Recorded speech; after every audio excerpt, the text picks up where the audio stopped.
For the first time, the National Archives will gather records from across the federal government on UAPs and have a legal mandate to release those records to the public if appropriate. This is a major, major win for government transparency on UAPs, and it gives us a strong foundation for more action in the future. That was Majority Leader Chuck Schumer during his colloquy with Senator Mike Rounds on the Senate floor on December 13th. I'm your host, Rasha Elass. In this episode, we'll be talking about the latest legislation passed in Congress demanding government transparency about what used to be called UFOs, now referred to as Unidentified Aerial Phenomenon, or UAPs. To help make sense of the story, with us today is Daniel Sheehan, a civil rights lawyer who worked on Watergate and the Pentagon Papers, among other free speech cases. But especially relevant to today's episode is his work as far back as 1977, when he served as special counsel to the Congressional Research Service on an inquiry requested by then-President Jimmy Carter into the existence of extraterrestrial intelligence. More recently, Danny has been on the forefront of pushing the U.S. government to disclose what, if anything, it knows about UAPs and what's now referred to by U.S. lawmakers as biologics or non-human intelligence. Danny, thank you for joining us today. Thank you, Rasha. Okay, let's start with a little bit of background on the issue of UAPs. This year has been the most significant on the topic in recent memory, and it started in the summer with a bombshell disclosure from the high-ranking intelligence officer turned whistleblower, David Grusch. Here's a clip from Grusch's testimony under oath before the House Oversight Committee back in July. Have a listen.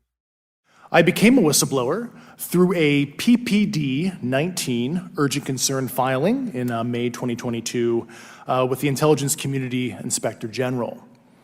Following concerning reports from multiple esteemed and credentialed current and former military and intelligence community individuals that the U.S. government is operating with secrecy above congressional oversight with regards to UAPs.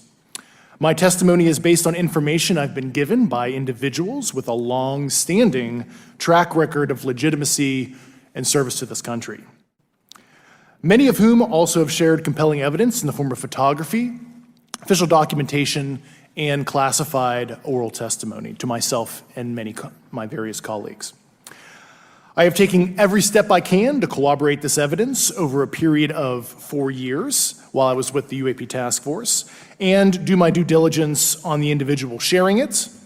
This is because of these steps, I believe strongly in the importance of bringing this information before you. I am driven by a commitment of both to truth and transparency, rooted in our inherent duty to uphold the United States Constitution and protect the American people. I'm asking Congress to hold our government to this standard and thoroughly investigate these claims. And here he is a bit later answering questions from Congresswoman Nancy Mace. If you believe we have crashed craft, stated earlier, do we have the bodies of the pilots who piloted this craft? As I've stated publicly already in my News Nation interview, biologics came with some of these recoveries, yeah. Were they, I guess, human or non-human biologics? Non-human, and that was the assessment of people with direct knowledge on the program I talked to that are currently still on the program. So Grusch alleges that the U.S. government has been running a secret, multi-decade UAP crash retrieval and reverse engineering program, that the government has what he called biologics, as in biological entities that had piloted the UAPs, and that all of this information has been kept out of congressional oversight, which of course would be illegal. Danny, what do you make of these allegations? Well, I make of them the fact that they're true, because I've talked with David Grusch before his testimony. I've talked with him since then. I've talked to numerous other witnesses, some of whom he was referring when he was stating that he had spoken with people who have firsthand, immediate knowledge of the program itself. So I'm completely certain that it's true, and that The Congress of the United States has been briefed out of this so that they're not allowed to know about it. Even presidents, such as Jimmy Carter, that you'd referred to earlier, was not briefed into the program. There have been secretaries of defense that have not been briefed into the program. There have been, heads of the CIA who have not been briefed into the program.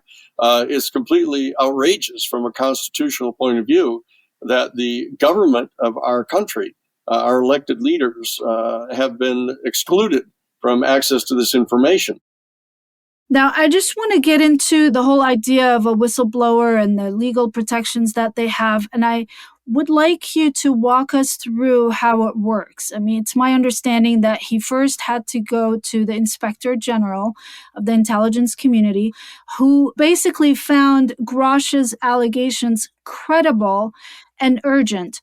That in and of itself carries a lot of gravitas. And of course, Grusch later on gave testimony to the intelligence committees, both in the House and the Senate. Just tell us a little bit about how all that works behind the scenes. Well, the original person that people started hearing a lot about with regard to this UFO issue was Louis Elizondo and Christopher Mellon. And Christopher Mellon was the Deputy Assistant Secretary of Defense for Intelligence under both President Clinton and under President George W. Bush. And Lou Elizondo was the commander of the top secret UFO investigation conducted by the Pentagon in secret. And these two men came forward in December of 2017 and brought with them the now famous videos of the UFOs that were taken by the F-18 Super Hornet gun cameras off two different U.S. aircraft carrier units. This began the real modern flap about all of this. When the New York Times Board of Editors reviewed all of these accusations and concluded that those videos were real and that they broadcast those, and then did a full page, front page story in the New York Times on December 17th of 2017. And since that time, there's been this increasing crescendo of activity on the part of the Congress to try to find out about this.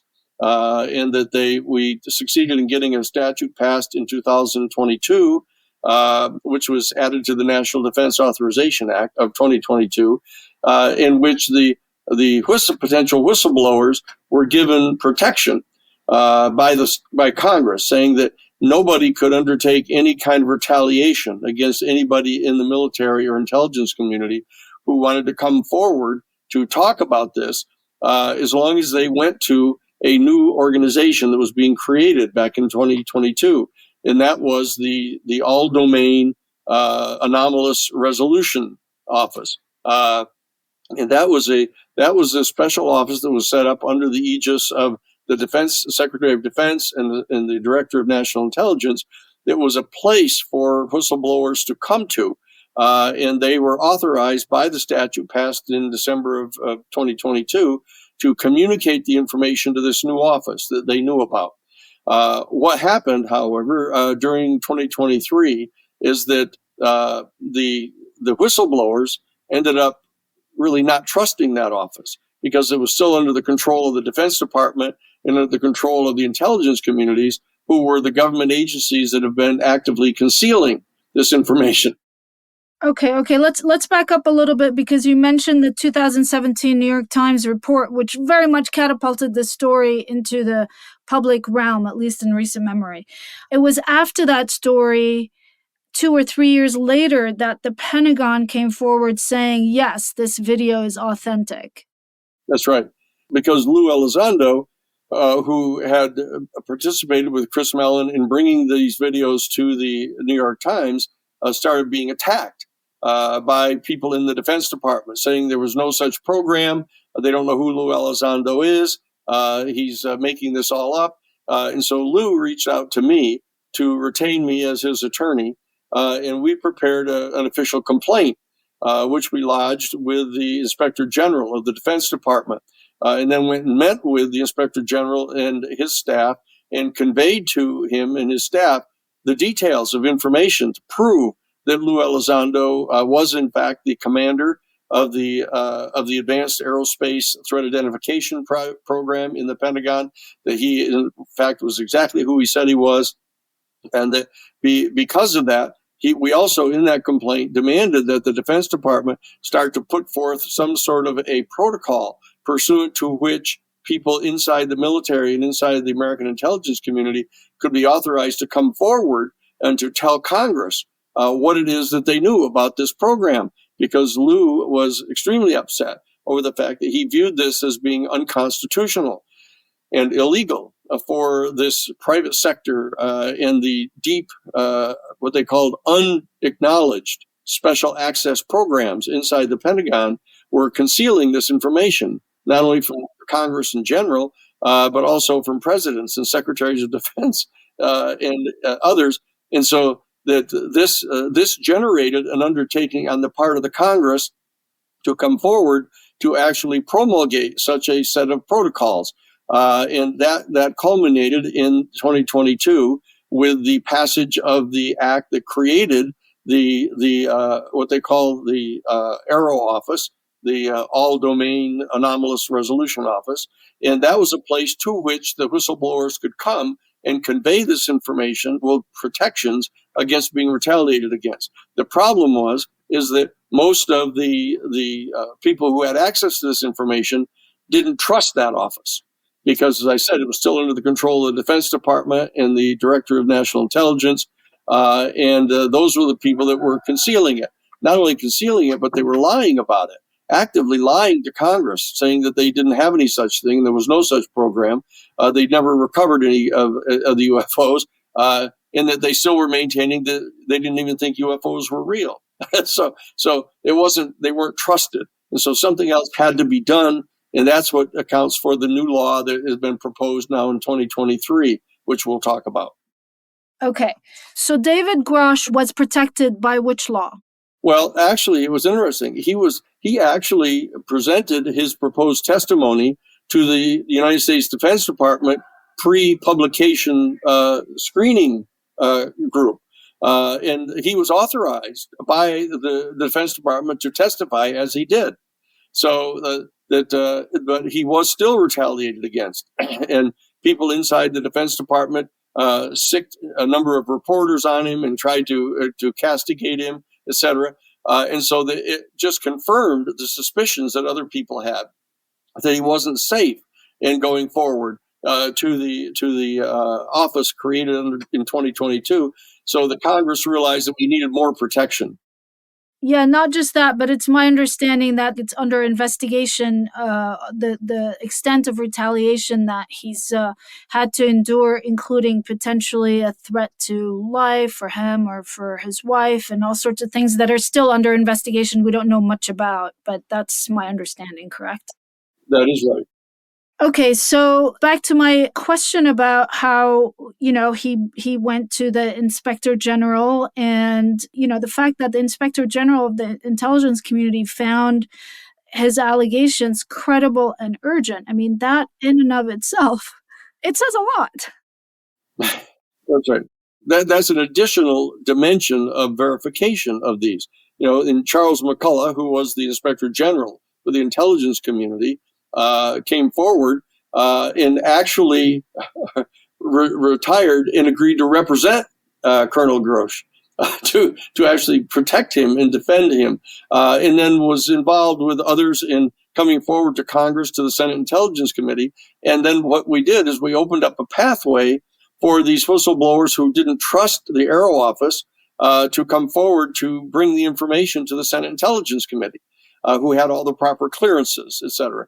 And so that's what happened. And so there began to be this progression of some 40 different people who had direct firsthand knowledge about this program, about the fact that there for decades, a deep undisclosed program hidden deep in the bowels of the Pentagon was involved in recovering UFOs and in trying to back engineer them. And they've been delegating to different private aerospace corporations, such as Lockheed Martin in Radiance Technologies and others, they've been giving some of the technology that they've recovered from some of the UFO craft.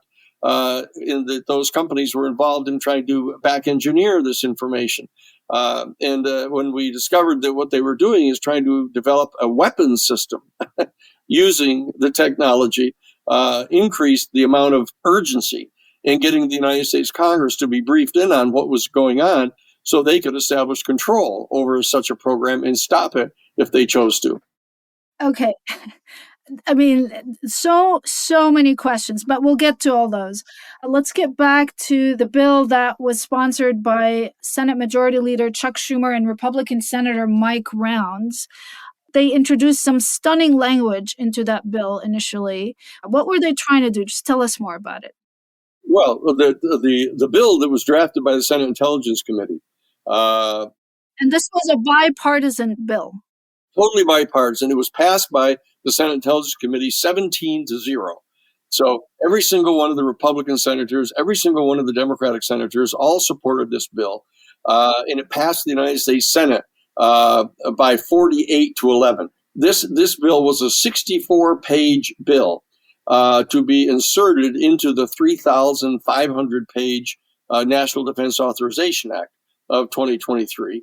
And this set up an independent board to be appointed by the President of the United States to investigate the amount of information that the different military services had, the different intelligence agencies had, the different Defense Department agencies had, and very importantly, what information any of these private aerospace corporations had, and order them to command them to turn it over to Congress. And that's very important. Danny, I just want to point out that in the bill, there was also the provision of eminent domain. So when these private defense contractors, let's say, get their hands on hardware or UAPs or whatever, then it becomes completely hidden away from any FOIA request. That's right. And it was perceived by the crafters of the legislation that was a tactic that had been adopted. An intentional tactic, putting the technology over into the hands of these private aerospace technology corporations so they could claim patent information and secret trade secrets, and that there are provisions that prevent them from having to turn over information to the Congress about a private patent that they have.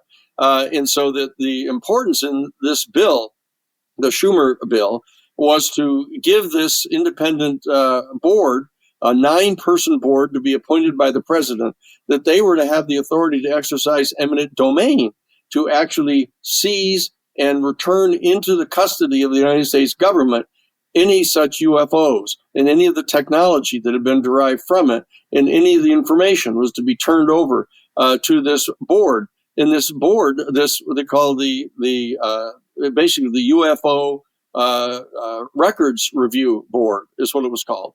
That they then had the authority to turn over to Congress this information and to turn it over to the Senate Intelligence Committee, the House Intelligence Committee, and very importantly, to make a decision ultimately as to what information ought to be revealed to the public.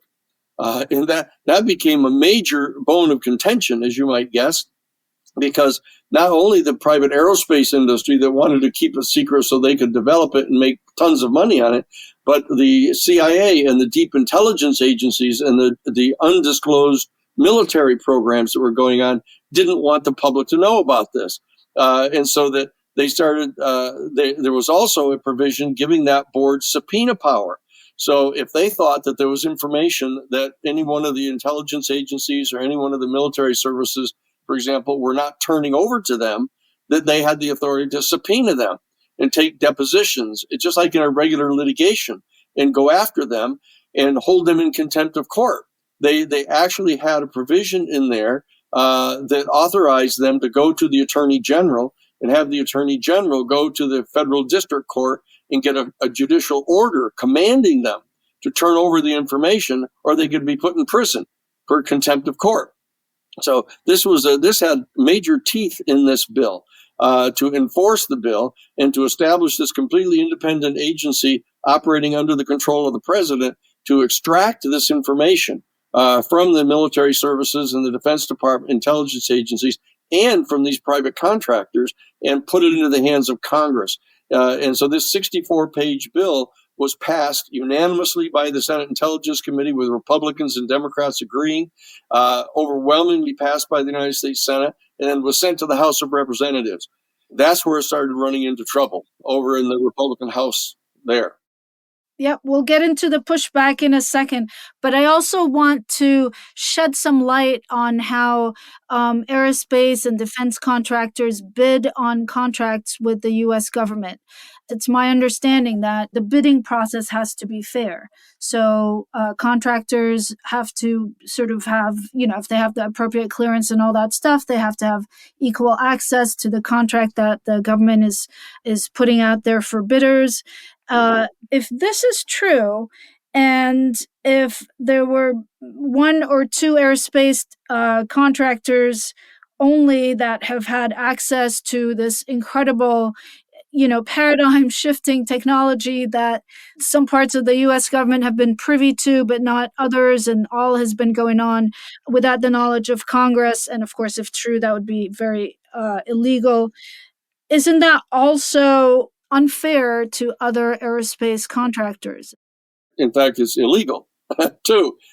It's a violation of antitrust laws and everything, and it subjects those private aerospace companies, because there was no bidding, there was no notification to other aerospace competitors that this technology even existed, and so what it did is it opened up those companies such as Lockheed Martin and Radiant Technologies, that it opened them up to potential antitrust lawsuits by those people. In fact, it opened them up to actually a federal criminal racketeering charge under the Racketeer and Corrupt RICO, the Racketeer Influenced and Corrupt Organization Act. It's a federal criminal statute that says, because it was clear that the people that were working with the aerospace industries and inside these undisclosed programs were engaged in criminal activity, that they were lying, they were committing perjury, they were intimidating witnesses, they were threatening people, they destroyed the lives and careers of many, many people inside the intelligence community and defense industry to try to keep this secret. They threatened American citizens who were able to find information out about the UFO program, and so therefore, if you frame this looking through the lens of the Federal Criminal Racketeering Act, you see that the coalition of these undisclosed and unauthorized programs inside the Pentagon were working in cahoots with the aerospace industry. Those private citizens were subject to criminal prosecution and also independent civil action under the Federal Criminal Racketeering Act to punish them criminally for what they were doing. And this constituted a terrible threat to the aerospace industry. And so that they came forward and began to exercise pressure on the chairman of the House Intelligence Committee, and to pressure the chairman of the House Armed Services Committee, Michael Turner and Michael Rogers, and they both started getting pressure from the aerospace industry to shut this bill down. So they did. They mustered all kinds of power, since they chaired those two powerful committees, and could threaten other members of the committees who clearly wanted to have this 64-page bill passed. Started threatening them, and that's what started happening here. So there was this heavy pushback that was being generated by the aerospace industry itself, who were concerned about being sued and possibly prosecuted for what they were doing, and so that the pushback started to get stronger and stronger, and the Mike Turner and Mike Rogers started demanding that for example, the eminent domain authority be taken out of the bill. They demanded that the subpoena power be taken out of the bill, which would give them the authority to resist and simply refuse to obey Congress. And so Chuck Schumer and Mike Rounds and Senator Gillibrand and Senator Rubio and others on the Senate side started pushing back, insisting upon the bill getting passed. And then the Republican head of the Intelligence Committee and the Republican head of the Armed Services Committee in the House threatened to pull the entire bill and say that okay, good, we won't put anything into the National Defense Authorization Act about UFOs at all, and you won't get any kind of additional authority. And so this negotiating process went on, and the bill was reduced from 64 pages down to 24 pages. But very importantly, it still retained a number of extremely important provisions, which we can go into. But with regard to the actual pushback dynamic, that's how it happened. And so that there are still, in a sense, 40 pages of legislation that the Senate still wants to get done. But they've gotten 24 pages of it passed, which is going to become operational within a matter of a couple of days now, as soon as President Biden signs it into law, because that 24-page bill has passed both the Senate and the House now. Yeah, I actually want to play a clip from last week on December 13th when both Senators Schumer and Rounds engaged in a colloquy on the Senate floor, and they admonished the House for failing to pass the original language. So let's have a listen. Say to my colleague from South Dakota, who we've worked with as a great team on this issue and many other issues, I might add, it's beyond disappointing that the House has refused to work with us on all the important elements of the UAP Disclosure Act during the NDAA conference. But nevertheless, we did make important progress. For the first time, the National Archives will gather records from across the federal government on UAPs and have a legal mandate to release those records to the public if appropriate. This is a major, major win for government transparency on UAPs, and it gives us a strong foundation for more action in the future. I agree, sir. And I think probably the most significant shortcomings that I think we need to visit about as well, shortcomings of the conference committee agreement that are now being voted on, were the rejection, first of all, of a government-wide review board composed of expert citizens, presidentially appointed and Senate confirmed, to control the process of reviewing the records and recommending to the president what records should be released immediately or postponed, and a requirement as a transparency measure for the government to obtain any recovered UAP material or biological remains that may have been provided to private entities in the past and thereby hidden from Congress and the American people. We are lacking oversight opportunities, and we are not fulfilling our responsibilities. Well, I'd like to echo what my friend Senator Rounds has said today and on many occasions. It's essential we keep working on our proposal to create an independent, presidentially appointed review board that can oversee UAP classified records and create a system for releasing them where appropriate to the public. Again, as the senator has said, it's the same method used for the JFK records, and it continues to work to this very day. It is really an outrage the House didn't work with us on adopting our proposal for a review board, which, of course, by definition here is bipartisan in the Senate. Now it means that declassification of UAP records will be largely up to the same entities that have blocked, obfuscated their disclosure for decades. We will keep working. I want to assure the American people, Senator Rounds and I will keep working to change the status quo. And before I yield finally to him, I'd like to just acknowledge my dear friend, the late Harry Reid, a mentor who cared about this issue a great deal. So he's looking down and smiling on us, but he's also importuning us to get the rest of this done, which we will do everything we can to make happen. I agree with my friend and colleague. To those who think that the Citizen Review Board that would have been created in our UAP Disclosure Act, that it would be unprecedented and somehow would go too far, we note that the proposed review board was very closely modeled on the review board established in the JFK Assassination Records Act of 1992, which has successfully guided the release of records to the American public on another very sensitive matter of high interest to the American people. And it does one more thing that we really need to recognize, and that is that there is, we believe, information and data that has been collected by more than just the Department of Defense, but by other agencies of the federal government as well. And by allowing for an outside, independent collection of these records, we can make progress in terms of dispelling myths and providing accurate information to the American people.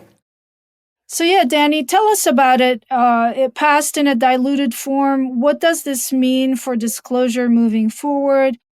Here's what the stripped down law provides. Extraordinarily importantly, it commands from Congress, and as soon as the president signs it, a command from the president himself, ordering all 6 of the United States military services, all 18 of the United States intelligence agencies, all 32 of the United States defense agencies, and all of the aerospace industry that has any of this information or any of the technology. The law orders them to turn it over to the National Archives. Okay? Now, that's extraordinarily important. Now, the fact that there's no teeth in it, that there's no way to enforce it, it raises a profound constitutional question about the authority of these government-funded programs refusing to obey Congress and refusing to obey the president himself. That's an extraordinarily dangerous constitutional precedent to have. We saw it once before during the Iran-Contra crisis, that the United States Congress passed the Boland Amendment in April of 1984, commanding the executive branch, the CIA and the Defense Department, not to provide any military equipment to the Contras in Central America. But it turns out, because there was no teeth in it and didn't have any way to enforce it, the intelligence agency, the CIA, started trying to go around them by setting up a secret program providing military equipment and everything in complete defiance of Congress to give military equipment to the Contras. Our office caught them and filed a major criminal racketeering act charge against them and began the litigation, began the depositions, and began to convey all of this information to Congress, resulting in a major set of hearings. The United States Senate Intelligence Community and the Congress put into place a joint session to investigate them. And something like that may happen here. But we don't want to have to go to those lengths to do it this time. What we want to do is have teeth put back into the statute. And this is what the colloquy was about between Senator Schumer and Senator Rounds on December 13th. They were saying, look, that not only are we objecting to the fact that Congress took the enforcement provisions out of this thing, the House took it out, but we're intending to try to get them put back in. Now, this is quite rare because once a compromise is struck between the House and Senate, they usually both go on to other things and just let it set. But in this particular case, the Senate has now come forward and said, we aren't going to take this lying down here. You know, that we're going to come back and we're going to try to get this independent board established. We're going to get it appointed by the president. We want to have a subpoena power. We want to have eminent domain authority. We're going to come back and try to get this done. And so our office, the New Paradigm Institute, which is one of it's the citizen group, it was authorized by the Senate bill to actually recommend appointments to this 9-person board. We're involved in trying to make sure that this process takes place so that we're reaching out to all of our people that we can contact, all the people that are listening to this show, you know, to get in touch with the New Paradigm Institute through newparadigminstitute.org. .org it should read, newparadigminstitute.org. And that way they can join in supporting this whole project and write letters to, we'll send letters to their senators and their congressmen and congresspeople and get them to call for the strengthening of this bill. But as I said, the bill itself commands these agencies to turn this information over to the National Archives, and therefore it will be made available to the Senate Intelligence Committee and the House Intelligence Committee. Yeah, but you said now the next step is to put the teeth back into the bill. This is the next step. We need to keep the drumbeat up. We mounted a major citizen campaign to demand that a statute be passed commanding all of these groups to turn over the information to the National Archives and therefore to the Congress. And we won that part of it. But we know that their history has shown that they'll refuse to obey something unless there are specific enforcement provisions in it. And so that's what our next step is going to be. And it's going to be extremely important to educate the people in the country about the existence of this bill, the existence of the command outstanding now from Congress and the president, commanding them to turn this over. And we need to make clear to people that we don't believe that they're going to comply. What's the timeline then for reintroducing those provisions that were dropped out of the bill? Well, they're going to be coming back into the second term of the 118th Congress, on January 3rd. So now there's this weird thing happening this year because, as you know, the entire budget has been put off until January 19th. Usually, the budget for 2024 has to be passed before December 31st, of 2023. And there's been this extension put in because of the right-wing Republicans refusing to allow any funding to go to the Ukraine unless a major amount of funding is put in to secure the border, the southern border of the United States. So there's this protracted process, which is going to probably delay the mounting of this campaign to get the teeth put back into this statute until after January 19th. But as of January 20th, you can bet, we want as much pressure having been generated among the citizenry to send letters, telegrams, communications, emails, just come to newparadigminstitute.org, and that will be done. We can help send these communications for you to the Congress and to get this brought back up on the agenda so that drumbeat can continue. Because the bottom line is that if, in fact, they won't turn over the information to the National Archives because they don't want to turn it over to Congress, it's going to place a dramatic limitation on what's going to be made available to the public. But there is a major provision, the second major feature of this slimmed down bill, in addition to commanding all of them to turn it over to the archives and to Congress, there is in fact a provision in there that all the information that they turn over is anything that's 25 years old has to be made public. Automatically. But there's only one way that it can be delayed, and that is if the president himself personally intervenes and orders a particular piece of information to be postponed from public disclosure. There is that provision in there. But what we're all looking at, of course, is the Roswell information. And we know dozens and dozens of instances of encounters that have been established. And we know of at least 9 UFOs that have been recovered. Let's go through those just very briefly. The Roswell incident, which is very popular in pop culture and all that stuff, but just tell us a little bit about the 9 others, just briefly. It's not hard. What you want to, people want to go to, people want to write from here. They want to rush right to their computer. They're probably on their computer already. They want to go to Amazon Books, and you want to get Richard Dolan, who was a PhD student at UPenn, doing a history PhD on the history of these.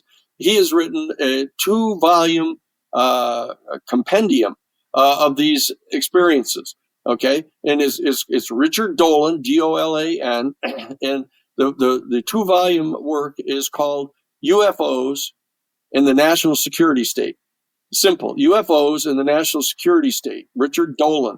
And you will see details of all the different instances in which the United States military has recovered these craft. Okay, and up until this point in time, the Pentagon and the Defense Department and the CIA had just been saying that isn't true. We don't know what you're talking about. No such thing has ever happened. We still think UFOs are swamp gas, but in a mistaken flock of birds, but now we've crossed that Rubicon. We've now gotten the Congress to acknowledge that this is a real phenomenon and that we need to have the documents turned over. I just want to interject here. You say we've crossed that Rubicon. I mean, yeah, many people in Congress have, including those who are well placed, who have been privy to information and hearings and disclosures and whistleblower testimony behind closed doors that the public has not been privy to. This story has not really been falling on front page news, except here and there and so on. It just seems to be growing slowly but on the sidelines. I'm sure there are many reasons for it. There's other things that people are focused on these days and so on. And also we've been primed to dismiss this whole subject matter, which actually Grusch talked about in his testimony. Tell us about that. Again, Richard Dolan, in his 2 volumes of UFOs in the National Security State, details, along with documented proof, that the United States Central Intelligence Agency and an element inside the Defense Department has been consciously engaged in a criminal covert operation, punishing people for trying to come forward with this information, and threatening them and destroying their political careers and destroying their professional careers, destroying their family life, to intimidate them, to keep this information secret. And so that what's happened is the culture has been kind of schizophrenic about this entire issue. That on the one hand, over 65% of all of the people polled say that they're convinced that UFOs are real, and that extraterrestrial life really exists. And yet the Central Intelligence Agency and the Defense Department have been maintaining that, no, it isn't true. Anybody who thinks that are crazy. You're all a bunch of tinfoil hat people, and you're mentally ill and you ought to go get a psychiatric exam. And that's taken its toll over 7 decades. It's infused this idea into the culture that you need to be concerned about talking about this. If you bring this up, your friends and neighbors and professional associates are going to think you're crazy. You're actually mentally ill. You're unstable. You're a conspiracy theorist. So that 7-decade program has taken its toll. And so there's this major kind of meme that has to be overcome now. And it's been overcome, at least preliminarily, with Congress, with the Senate Intelligence Committee, the Defense Committee. Jack Reed, who's the head of the Senate Armed Services Committee, is on board supporting this law, the full 64-page law. So there's a process that we're going to have to go through to get people to move from thinking that this is just something that's entertaining and a science fiction kind of movie subject into understanding that it's true. Because if in fact, for example, the President of the United States, on Christmas Eve came on national television and said, oh, look, we need to acknowledge that our United States government has recovered a non-human extraterrestrial spacecraft and bodies of an intelligent, highly technologically developed, but non-human species behind these UFOs, the whole roof would fall in, and people would go, holy mackerel. We've now been told by an authoritative source that this is true. And so what we're close to that now, that you've got Colonel Grusch has gone in front of the Senate or the House Oversight Committee and testified under oath that it's true. Now what we have to do is lift that up and move that up into the consciousness of the American people so that they're demanding to know what we can be told about that. We have work to do to do that. Yeah, I also want to point out that all the lawmakers you mentioned who are pushing for disclosure, who are in fact saying publicly, yes, this is true, this is going on, and we want, we want official disclosure, we want the actual evidence presented to the public, so on and so forth. It's my understanding these are not lawmakers who, woke up one day, oh, I believe in UFOs. I mean, these are lawmakers who are privy to top secret information and testimony and evidence and testimony from firsthand witnesses who testify under oath that they have worked with such material. That is absolutely right.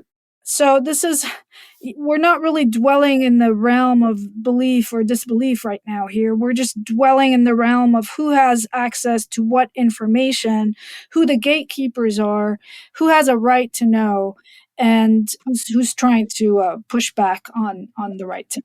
basically. And it's primarily the private aerospace industries, that want to make trillions of dollars of private profit by actually utilizing this technology for weapons, because that's where the big money is, to be able to make money on that and get, no bid contracts on it and cost plus contracts. That's what they're trying to do, so that we have this craven motive going on here, and that they're exercising their power and influence by giving money to the person who's the head of the House Intelligence Committee, and the major funder for Michael Rogers, who's the head of the House Armed Services Committee. His major campaign funder is Lockheed Martin, is in possession of this information. His congressional district is where the Redstone rocket missile testing facility is, where they're trying to use the back-engineered technology from the UFO craft to propel nuclear missiles, so that they can strike into the Soviet Union and China in 2 minutes, and totally destabilize the entire geopolitical structures that have been put in place to try to protect against nuclear war. That's the people driven by pure private greed. And when you mask it under the rubric of the national security of the United States, this isn't increasing the national security of the United States. It's undermining the national security of the United States for profit. How much longer can this be kept a secret? It seems that the genie's out of the bottle, the toothpaste is out of the tube, so to speak. You can't put it back in. So is all this pushback just part of just buying a little bit of time to kind of put ducks in a row, put protections in place, buy some time for defense? I mean, is a big reckoning coming? This is a sort of an existential question, of whether or not we can. It's sort of like saying, is the United States going to come to grips with giving equal protection to really all of our citizens finally, after the passage of the 14th Amendment, back in 1868? There's this ongoing existential process of bringing into place, a projected reality. So they believe that there's precedent for them being able to put off, as much of this revelation as they possibly can. And as long as they've got a channel open to give money to the person who's the head of the House Intelligence Committee and the House Armed Services Committee, and they can just pay them money to make sure they stay in office, and they'll block whatever we want to try to do. It's a flaw in our constitutional system right now that we have to cure. And the longer they keep this up, the more curative steps are going to have to be taken to amend the structures of our constitutional government to prevent this from happening. And so this is a great test case for the constitutional will of our people. That this is probably the largest single public policy constituency in the country. The massive percentage of the people of our country want to know about this. People of the world want to know about this. And so that if we can mobilize this constituency within our country to put the pressure on their elected representatives, all of those representatives, other than those who are completely dependent upon getting paid by the aerospace industry, should be able to prevail. And what we're proposing is a sound, responsible, controlled disclosure campaign to be undertaken by our government. Whatever the concerns are about the trauma that may be imposed upon people, they're all concerned about the religious institutions, being traumatized by discovering that we're not the only sentient species in the whole universe.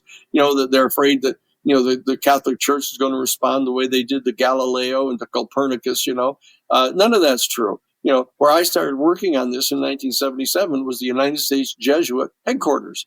That's right, because you went to divinity school. Yes, it was Harvard Divinity School that I was recruited from, to go to the Jesuit National Headquarters to be their general counsel in their social ministry office. This is a social ministry process that we're engaged in here. of ministering to our whole human family, to roll this information into place, to get a whole new worldview. That's why it's the New Paradigm Institute, to try to develop an entire worldview, a human worldview that integrates into it the reality of the fact that we are not only not at the geophysical center of the entire universe, which really got addressed and resolved with Copernicus and Galileo, back in the 15th century. What we have to come to grips with now is the fact that we're not at the apex of the pyramid of all sentient life in the universe. And so we have to have a worldview that accommodates that. And this is going to involve philosophy, theology, sociology, social psychology, all of these different disciplines that exist in the academy and the universities are going to have to be brought to bear on this. And that's what we've been trying to do, to have a responsible process by means of which this information is inserted into the community of our human family. And these guys are blocking it and trying to keep it a secret and trying to pretend that everybody's crazy who wants to deal with this in a realistic way.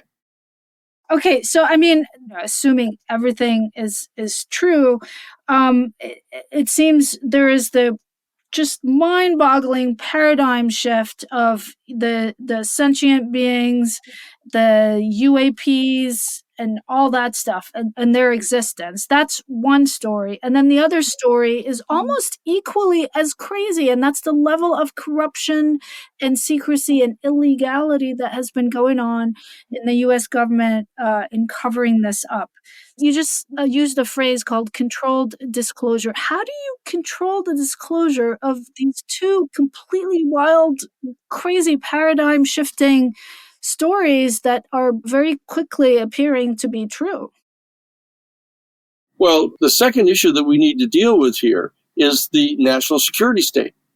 The really what we're encountering face to face right now is the exercise of power on behalf of the national security state that was created by the National Security Act of 1947. It created the Central Intelligence Agency, later created the National Security Agency. That what they've done is they've established an entire schizophrenic kind of personality in our democratic regime, where they lie and they cheat and they steal and they murder and they assassinate, and we have allowed them to do that. We've actually authorized them to do that. And now Congress is starting to realize that they're retaliating against Congress. They're keeping Congress in the dark. They've actually knocked off Congress people. They've sent millions of dollars of covert money into Idaho, for example, to unelect Frank Church, who was the chair of the Church Committee back in 1975, 76. He's the one that mounted a major investigation into the criminal conduct of the Central Intelligence Agency. And what they did is they took millions of dollars of drug money that had been actually generated in Southeast Asia by the CIA station chief in Saigon, Theodore Shackley. They've been put into the bank over in Australia, the Nugan Hand Bank, and then moved it into two South African banks into the United States and put millions of dollars into the campaign against Frank Church in his own Senate race. And they did the same thing to Dick Clark, the United States Senator from Iowa, who opposed their criminal covert operations in Africa, where they assassinated Patrice Lumumba, and they did it to Birch Bayh in Indiana, who opposed one of their programs. What we're looking at here is the absolute threatening poisoning of our democratic process by the operations of the national security state, and they're doing it again here. We're looking at a repeat of the church hearings or the events that led up to the church hearing. So that's really what has to happen. They didn't do the job. The Senate Intelligence Committee, the Select Committee and the House and Senate Committee on Intelligence Abuse didn't really get to the bottom of the problem. But let's go back to the phrase controlled disclosure. How do you see that unfolding with regards to the existence of UAPs and the non-human intelligence entities? The way that this has been proposed in the 64-page bill was to have a board put together by the President of the United States that is going to have an experienced member of the national intelligence community, an experienced member of the State Department in diplomatic relations, an experienced Nobel-level a philosopher, a theologian, a sociologist, a social psychologist, to put this board together that is going to bring together some of the most intelligent people in each of these fields of human endeavor and try to analyze what the repercussions are going to be, so that we can take the steps necessary to start to prepare the people in those fields of human endeavor to start to prepare for the adjustment of our human worldview. This is what has to happen. I still want to go back to controlled disclosure. And if that doesn't happen, are we going to have catastrophic disclosure? And what could that look like? Well, let me shed some light on that. That I was the attorney that got the call from the New York Times when they got all 47 volumes of the Pentagon Papers, and was in the room when we made the decision to publish them, right? I was the one that got the call from Whitney North Seymour, who was the United States Attorney for the Southern District of New York, representing the Nixon administration, saying, "You got to stop publishing these. This is going to cause catastrophic damage to the national security of the United States." And I said to him, "Like what?" And he said, "Oh, I can't tell you because you don't have the adequate security clearances." So he said, "I'm going to be bringing an action in the federal district court in the Southern District of New York to get an injunction against the New York Times if you don't voluntarily agree to stop publishing." And I said, "Oh, you're going to try to get a prior restraint on the New York Times? That's what we're talking about here." And so he brought the action in front of Judge Murray Gerfine over in the federal district. So we go in chambers with Murray Gerfine, and here's what Seymour said: "We can't reveal this because it's going to have catastrophic damage to the national security of the United States." I kept saying, "Like what?" And he wouldn't say. And so we ended up winning that. We published all 47 volumes of the document, and it didn't cause any kind of catastrophic damage at all. So the reality is this is a mythology for the most part. Let me go back because we never answered the question about what does the JFK Assassination Records Collection Act have to do with the UAP disclosure bill? Okay, well, that was the model that was used in the drafting of the 64-page bill by the Senate Intelligence Committee. That was the statute that was passed after the JFK assassination to set up a measured method of releasing the information about the Kennedy assassination. Once again, because it was the national security state people, to be clear, who assassinated the president. And they're terrified of that information coming out. And so that they wanted to establish a way of keeping it totally secret forever, not authorizing any kind of mechanism by means of which you can get at this information.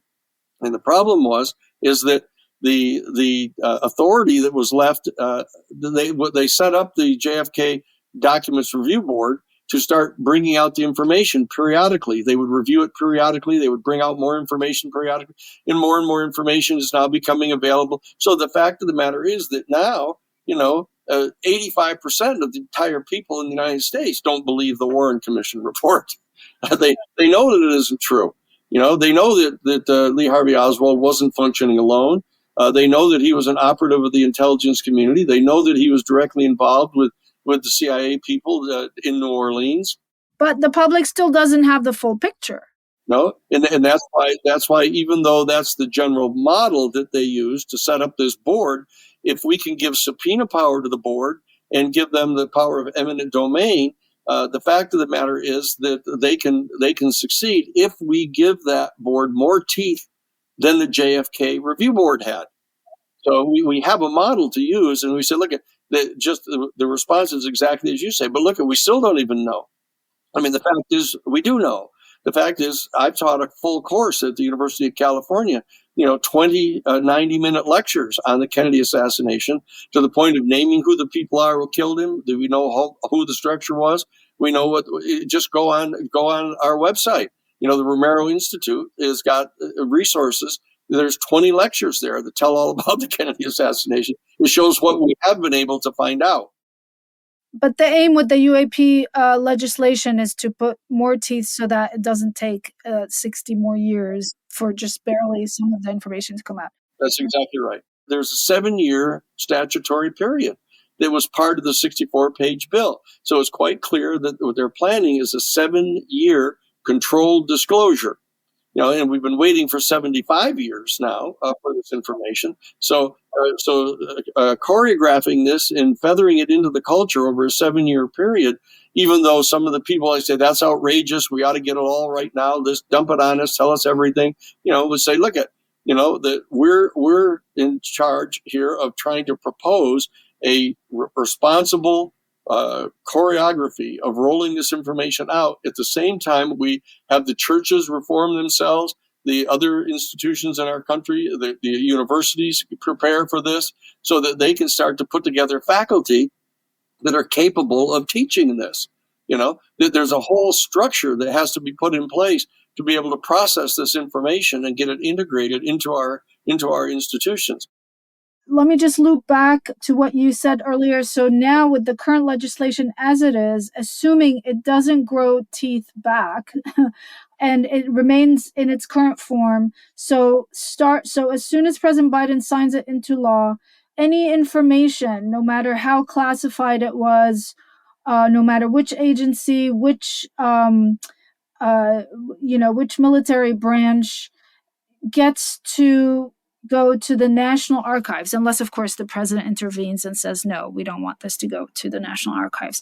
No, it'll go to the archives. It'll go to the archives. If they comply. If they comply, okay. The problem is, I don't think they're going to be willing to comply. These are the same people who, when they were ordered by Congress to turn over all the information, the videos of the tortures at Abu Ghraib, after they got the subpoena, they destroyed all of them and got away with it. So aside from everything that's older than 25 years, what about documents and information that's less than 25 years old? That information, under the present law, the head of the agency that possesses it has the authority to designate that as being postponed from any government disclosure. It has to go to the archives, however, but it can be put into a special secure category that it's not to be exposed at all yet. Okay, and that the problem is there's no method in place to review that to get it revealed later. So it's postponed forever as long as they're left in charge. So there has to be some sort of a step taken to, as they did in the 64-page bill, they put the board itself had to review this periodically, and it was demanded that it be revealed ultimately. And they had a 7-year statute of limitations going on the thing. So, I mean, basically, the current bill in its current form is almost completely meaningless. No. That's not fair. What it is it sets the framework, and is when you have, look how important this is, to have the United States Congress pass a law and the President of the United States endorse it and send a command to the Central Intelligence Agency to turn over all that information. And we can say it's useless because we know they won't do it. That presents an astonishingly important constitutional question. Can in fact the national security state openly defy the Congress and the President of the United States and get away with it? And we have to face that question here. And we have to answer it in the negative. Say, no, they cannot get away with that. And therefore, we have to put the teeth back into the statute that's going to give us a means of extracting that information despite their desire to keep it secret. All right. So in the meantime, and until basically further developments on this bill, we keep an eye on what gets released to the National Archives. Yes. And very importantly, that we need to understand that in that statute, there's a 300-day period that is now authorized in the statute, which is the same as what was in the 64-page bill. 300 days for each of the 6 defense military services and agencies, et cetera, to gather all the information together, to put it into a digital format that can be searched and researched and turn it over to the National Archives. That stays in place. That essential provision of the original act is in place, so that's an astonishingly important thing to have done. And it also has still in place that all of the information that's older than 25 years has to be released to the public unless the president himself intervenes and allows it to be postponed. Those 2 provisions are still there. just like were in the original act. And those are extraordinarily important things that we've succeeded in getting put in place. And so it's not useless, And if those get ignored, then it becomes something of a constitutional crisis. That's right. And we have to resolve that constitutional crisis by getting Congress to stand up on its hind legs and put enforcement provisions back in. And the president is prepared to sign those. Thank you very much, Daniel Sheehan, for your time today and for illuminating this very complex topic. Terrific. I hope we've illuminated it somewhat. As much as we're able. Thank you, Danny. Thank you, Rasha. I appreciate the opportunity to talk to the people. You've been listening to The Lead. This episode was produced by myself, Patrick Hagan, and Joshua Martin.